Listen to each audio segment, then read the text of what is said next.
क'क्राझाराव tribal संघनो BTR सरकारा हगारना होनाय हाखौ लानानै सासे सुबुंनि मुगैथाव आखु।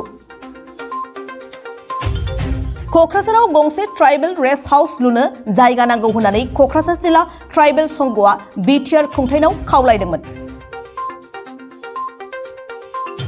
खावलायनाय बायदि क'क्राझारनि पातरघाटआव थानाय इन्डियान आर्मिनि गोजाम केम्पनि 5 बिघा हाखौ क'क्राझार जिल्ला ट्राइबेल संघ आरो ब्रह्म धोरोम आफादनो थांनाय 2024 नि आगस्ट दानाव राननानै हगारना होयो बिटिआर खुंथाया।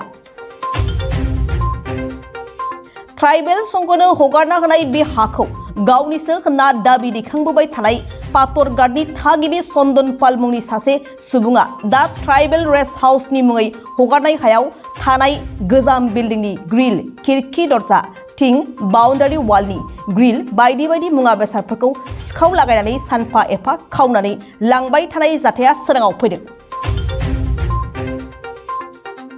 जाथायखौ मिन्थिनानै क'क्राझार जिल्ला ट्राइबेल संघनि दैदेनगिरिफ्रा सं दाननायनि उनाव चन्दन पालनि न'निफ्राय गोमानाय मुवाखौ बोखांनो हायो। पुलिसनि आखायाव गथायनायजों लोगोसे चन्दन पालनि हेंथायै क'क्राझार पुलिस थानायाव गसर थिसनो। बे समाव आबुं बाथ्राखौ खौरांगिरिफोरनि सिगाङाव बुंथिदों जिल्ला ट्राइबेल संघनि दैदेनगिरिफ्रा। गभर्नमेन्टआ जितु होबाय बे गभर्नमेन्ट होनाय बुस्थुखौ बिथाङा मारै इलिगेल बुंनो हायो बेथ' खुब दुखुनांथाव।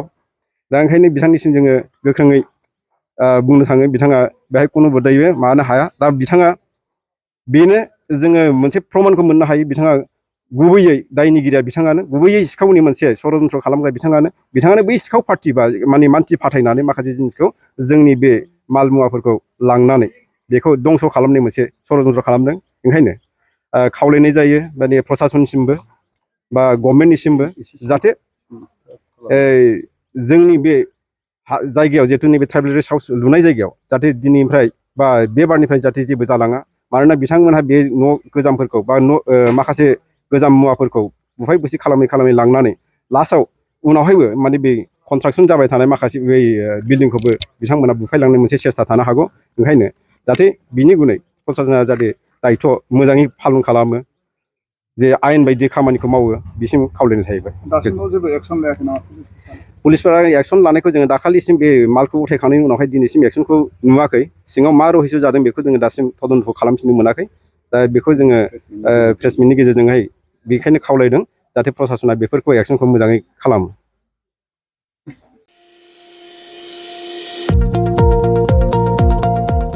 नोंथाङा सासे नार्स ANM GNM जानो गोसो दं नामा? नोंथाङा पेरामेडिकेल कर्सनि सोलोंथाइ लानो गोसो दं नामा? नोंथाङा जुदि nurse ANM GNM laboratory technician जानो गोसो दंब्ला थाबैनो doctor BR Ambedkar allied health इन्स्टिट्यूटआव मुं थिसनदो। बाक्सा जिल्लानि मसलपुर सदर टाउननि मसलपुर SP मावख'नि साखाथि 1 नं काथालिगाव बेदलाबारियाव थानाय doctor BR Ambedkar allied health इन्स्टिट्यूटआव 2025-26 सोलोंथाइ बोसोरनि थाखाय सोलोंसाफोरनि मुं थिसननाया सोलिगासिनो दं। आर्ट्स, कमार्स आरो साइन्सनि बिजोंनिफ्राय HS थाखोखौ उथ्रिसारनाय साफ्रोमबो फरायसायानो पेरामेडिकेल कर्स लानो थाखाय मुं थिसननो हागोन। बे सोलोंथाइ फसंथानाव नांगौ जानाय थाखो खथा गोजौ थाखोनि लेबरेटरि टेक्निशियान TLM आरो नार्सनि प्रेक्टिकेल फोरोंनायनि खाबुफोरजों लोगोसे रोंगौथि गोनां फोरोंगिरि आरो देहा फाहामगिरिफ्रा फोरोंथाइ होनाय जायो। बेनि अनगायैबो हिन्जावसाफोरनि थानायनि थाखाय हस्टेलनि खाबुबो दं। बे समाव गोसो गुदुं फरायसा एबा सोलोंसाफोरनि मुं थिसननायनि थाखाय फर्म बिलाइखौ होगासिनो दं।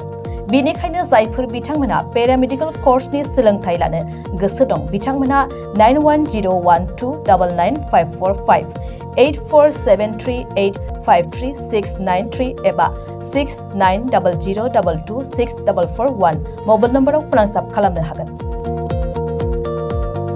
नङाब्ला बाक्सा जिल्ला मसलपुरनि 1 नं काथालिगाव बेदलाबारियाव थानाय doctor BR Ambedkar allied health इन्स्टिट्यूटआव थोंजोङै फैनानै सुलाद लाफैनो हागोन।